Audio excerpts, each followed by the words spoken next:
হরিনাম, হরিনামকে কি বলল? মহোৎসব। আর যেগুলো হয় সেগুলো কিন্তু উৎসব, দুর্গোৎসব, কালী পূজা উৎসব। বিয়ে বাড়িও কম উৎসব নয়। বিয়ে বাড়ি তো ছেড়ে দিন, শ্রাদ্ধ বাড়িও দেখবেন সে একদম বড় উৎসবের মতো। সবকিছুকে উৎসবের পর্যায়ে রাখলো, আর এটাকে কি বললো? উৎসব নয়, এটা হলো কি? মহোৎসব। এই যে মহোৎসব বলল, মহোৎসব কথাটার কিন্তু দুটো অর্থ আছে।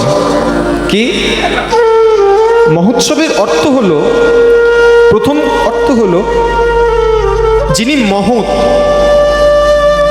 তার উৎসব। মহৎ যিনি তার উৎসব, মানে গৌর হরি। এটা তো গৌর হরির উৎসব, তাহলে মহতের উৎসব। আরেকটা অর্থ হলো মহৎদের উৎসব। দেখবেন আপনি যতই হরিনাম দিন, যতই করুন, কিন্তু দেখবেন গাজন, যাত্রা, এগুলোতে কিন্তু শ্রোতা বেশি। অবশ্য কীর্তনে এটাকে শ্রোতা বলে না, শ্রোতা কিন্তু বলা হয় না, বলা হয় ভক্ত। কীর্তনের আসরে বসলে শ্রোতা নয়, বলা হয় ভক্ত। তা এখানে যারা আসে কিন্তু তারা মহৎ, মহৎ ছাড়া কিন্তু এখানে কেউ আসে না। সব রসের ভক্ত সব জায়গায় পাবেন, শ্রোতা সব জায়গায় পাবেন, কিন্তু কীর্তনের ভক্ত, যারা কীর্তনের প্রকৃত অনুরাগী, তারাই কিন্তু কীর্তন শুনতে ছুটে আসে।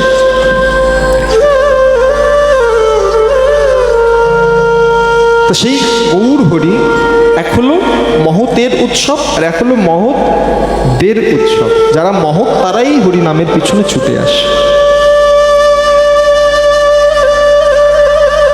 তা এই যে গৌর অনুরাগী, কৃষ্ণ অনুরাগী, তা গৌর হরি আমাদের জন্য কি নিয়ে এলে? বেশি তো বছর হয়নি, এই বছর যে গৌর পূর্ণিমা বা দোল পূর্ণিমা যাই বলে, কত গেল? 539। এই 500টা বছর যেতে না যেতে তাকে আমরা ভগবানের আসন ছেড়ে দিলাম, বললাম তুমি আমাদের ভগবান। তিনি আমাদের জন্য কি এমন জিনিস নিয়ে এলেন? এই যে আপনাদের হরিনাম হচ্ছে, অনেকে অনেকের বাড়িতে আত্মীয় স্বজন এসেছেন, অনেকের বাড়িতে আবার অনেকে এসেছে। তা কেউ কি খালি হাতে এসেছে?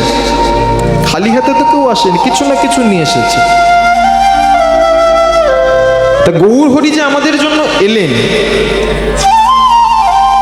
গৌর হরি কি নিয়ে এলেন?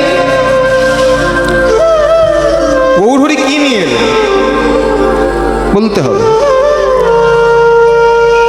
যদি বলো নাম, গৌর হরি নাম নিয়ে এলেন, কিন্তু চিন্তা করে দেখতে হবে, যদি বিচার করেন গৌর হরি আসার পূর্বে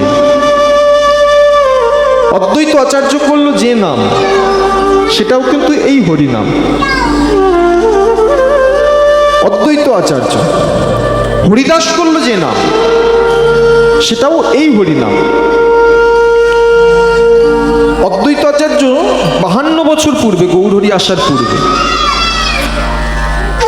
হরিদাস করলো যখন এই হরিনাম, মহাপ্রভু আসার 32 বছর পূর্বে। তা এই যে তারা হরিনাম করলেন, পাচ্ছে কি? হরিনাম ছিল, কিন্তু যেটা ছিল না সেটা কি? সেটা হলো এই হরিনাম ছিল, কিন্তু নামের মধ্যে যেটা ছিল না সেটা হলো প্রেম। তিনি কিশোরীর ভান্ডার হতে এই হরিনাম প্রচার করবেন বলে কিশোরীর ভান্ডার থেকে প্রেম চুরি করে নিয়ে এসে নামে প্রেমে মাখামাখি করে কলির জীবের দ্বারে দ্বারে প্রচার করলেন যে তোমরা এই হরিনাম বলো। তা এই যে নাম প্রচার করলেন তিনি, এই গৌর হরিকে পেতে গেলে আমাদেরকে আগে আরেকজনের নামে জয় দিতে হয়, আগে আরেকজনকে ডাকতে হয়। কাকে বলুন তো? গৌর হরিকে পেতে গেলে যেমন যদি আপনি গোবিন্দকে পেতে চান, শুধু আগে গোবিন্দকে ডাকলে হবে না। হ্যাঁ, জয় রাধে। তেমনি যদি আপনি গৌরকে পেতে চান, আগে আরেকজনের নাম ধরতে হবে, নিতাইকে ডাকতে হবে। বাহ, এই যে নিতাইকে ডাকতে হবে, সবাই মিলে আমরা বলবো নিতাই চাঁদ কি, নিতাই চাঁদ কি, নাম দাতা প্রেম দাতা দয়াল নিতাই চাঁদ কি। আচ্ছা, জয়টা কম হলো বলে বলছি, নিতাই চাঁদ কি? আশ্রয় করিয়া ভজে তারে কৃষ্ণ নাহি ত্যাজে, আর সবে মরে অকারণ। আশ্রয় করে কৃষ্ণচরণ বুঝতে হবে, আশ্রয় করে। তা এই যে আপনি আশ্রয় করে কৃষ্ণচরণ ভজবেন, তা কাকে আগে আশ্রয় করতে হবে? ধরুন অনেকের আশ্রয় করা হয়নি, অনেকে তো দীক্ষা নেওয়া নাও হতে পারে, তাহলে তারা কি কৃষ্ণ নাম শুনলে, হরিনাম শুনলে ফল পাবে না? তাদের জন্য উপায় করলেন কি, যে তোমরা যদি নিতাই নামে জয় দাও, কারণ নিতাইয়ের সঙ্গে আমাদের একটা সম্পর্ক আছে, নিতাই চাঁদের সঙ্গে। যেমন সব দেবদেবীর সঙ্গে আমাদের একটা সম্পর্ক আছে। শিব ঠাকুর, শিব ঠাকুর কে হয়? দাদু নয়? শিব ঠাকুর সবাই আমাদের বাবা, সবারই বাবা। তেমনি দুর্গা, কালী, লক্ষ্মী, সরস্বতী সবাই দেখবেন আমাদের মা। তেমনি আমাদের একজন গুরুদেব আছে, সেই গুরুদেবকে দয়াল নিতাই চাঁদ।